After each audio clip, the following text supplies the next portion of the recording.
This is the Miller Philosopher.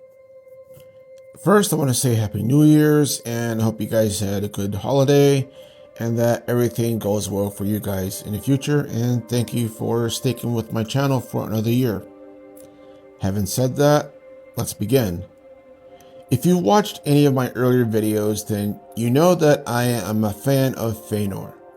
Yes, that same guy who killed other elves, defied the Valar, was considered too headstrong, hot-tempered, greedy, and a genius all at the same time. That guy. In those videos, I had theorized that a large reason for Feanor's feelings towards his stepfamily was because of his loyalty to his mother, Miriel, who had died giving birth to him, and how this was shown in how he took up her name for himself rather than his father's, though he clearly still loved his father as well. But what I've just come to realize, though, was that the story of Miriel's influence on her son didn't just end there, and that this led to a couple of fascinating what-if scenarios that may or could have played out. All this, of course, comes from the history of Middle-earth, stories not included in the main storyline of the edited Silmarillion by Christopher Tolkien and the Lord of the Rings trilogy. So, it's arguable whether it's even canon or not, or maybe it just depends on your own preference. For myself, I fully admit that I tend to cherry pick what I consider canon that makes sense to me and what I don't. And that includes taking certain stories while leaving other stories behind.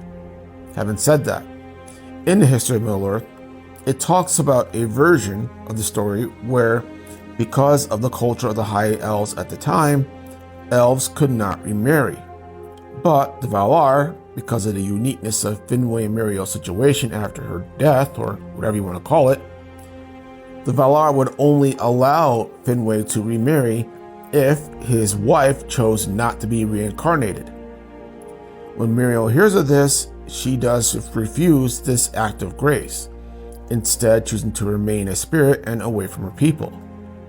More importantly, is that she is told directly that there was going to be massive consequences if she stayed that course by everyone's favorite mood killer, Mandos.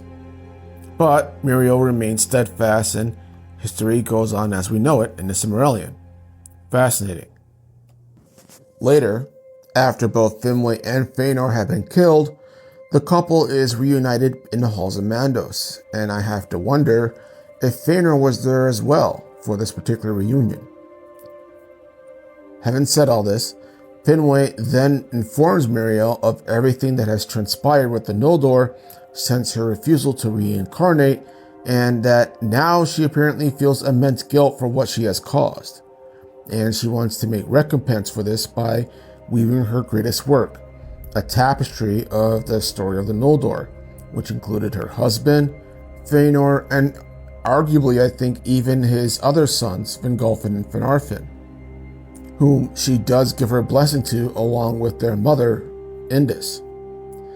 Finwe, out of devotion to his first love, makes a bargain with Mandos to let Míriel return her body and that he will remain in the Valar's halls in her place with Feanor, whom, other than his first wife, has always had the greatest share of his love and devotion. Mandos, surprisingly to me, happens to agree to this, and Míriel is then allowed to return. She awakens where she had laid to rest in Lorien so long ago, but rather than return to the Noldor, out of sadness she instead chooses to become a handmaiden of the Valar Vare and follows through on her word, making a tapestry. To quote Piccolo from Dragon Ball Super, this explains everything. One of the greatest mysteries of the elves is why Feanor, gifted as he was, became so hostile and demanding and manipulative, attributes other elves just chalked up to him being a genius asshole. It confirms that these faults were attributes from his mother, in fact, that Feanor not only took his mother's name for himself, but also her temperament as well. His choices in his life were still his own, but the point being is that he already had a predisposition to being stubborn and defiant to begin with. And in a way, this also somewhat mirrors his own marriage to Nerdinel, in that she was his better half at tempering those qualities, just as Finwe apparently tempered Miriel's for a time. And there was the shared and inherited tendency to defy even the Valar themselves. Moreover, this also gives insight into why Miriel was so stubborn, that her first go-around and how it ended was not a pleasant experience in the end, and that I think she didn't want to return to that again, something that many High Elves tend to experience as the story of the Silmarillion goes on. And that she did love her family, she also confesses herself that she took them for granted, not appreciating what she had and the extraordinary opportunity to regain it after she had originally lost it. And perhaps recognizing her own faults in her son, also sees that perhaps she, perhaps alone of all the Noldor other than Nerdinel, could have taught him how to temper his darker nature better and more successfully.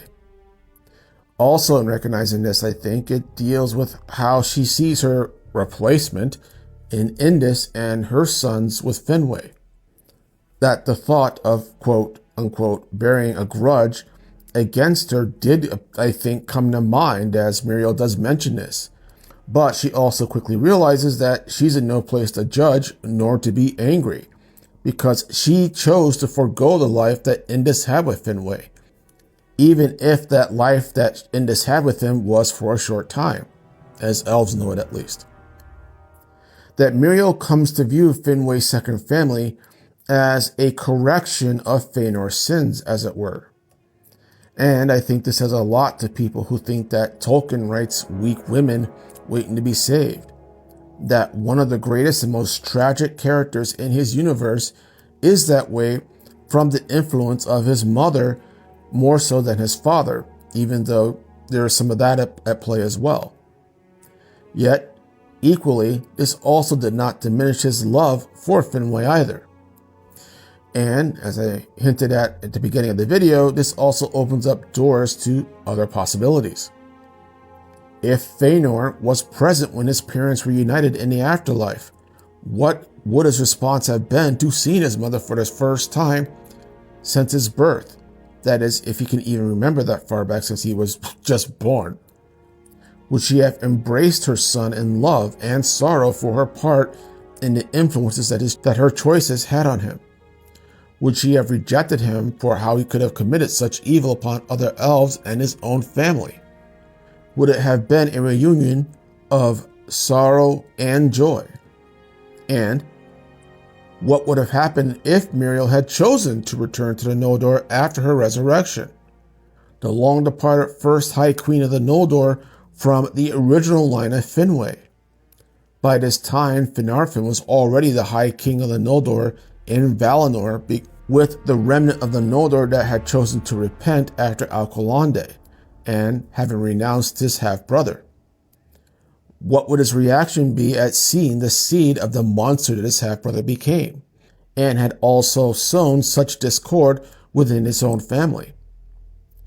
Would this have presented another legal problem for the elves because she is from the elder line? Even though I think she wouldn't have tried to take back the throne, as it were, nor assume any authority over Finarfin, if for nothing else other than her guilt over the part that she played in Feanor's development. And would she have met Indis, Finwë's second wife? How would that have gone down? Miriel's ghost is effectively the reason why Indis' own family life had been so tragic.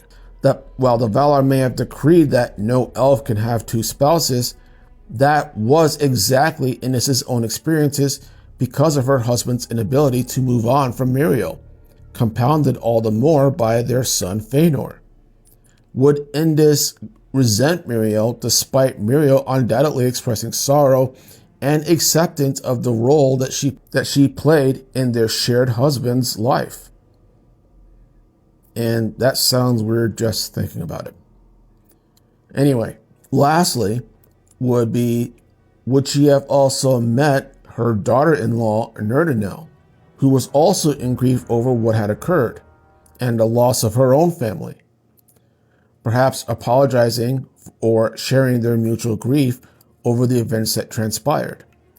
Perhaps giving Nerdinel insight into why Feanor became what he became, and Miriel learning how Nerdinel had been able to restrain her son's impulses, even if only for a time. These are all fascinating possibilities, but one thing is certain, that Miriel didn't return to the Noldor out of shame. Miriel believed that all that had befallen the Noldor was because of her own stubbornness and willfulness in defiance of the Valar, and that while she had love for the current noble family and relied on them to repair the damage that had been done, it was still because of that damage that she chose self-exile from her clan, perhaps thereby compounding her mistakes by not meeting the people she was repenting for, but all the same. I think Miriel saw Feanor's sins as her own sins. Everything from the infighting within a family to Feanor's abandonment of his people at the crossing of the grinding ice, so that he can take his vengeance that much sooner on Morgoth. And that therefore, she felt that she had no right to come back among the Noldor, even if they gave her deference and respect as the last of the elder line of Finwe. And I think this adds even more nuance and high drama, as it were, amongst the House of Finwe, perhaps the most influential and most tragic family in all of Tolkien's writings. But let me know your own thoughts below, and this is the Middle-earth Philosopher. Have a good day.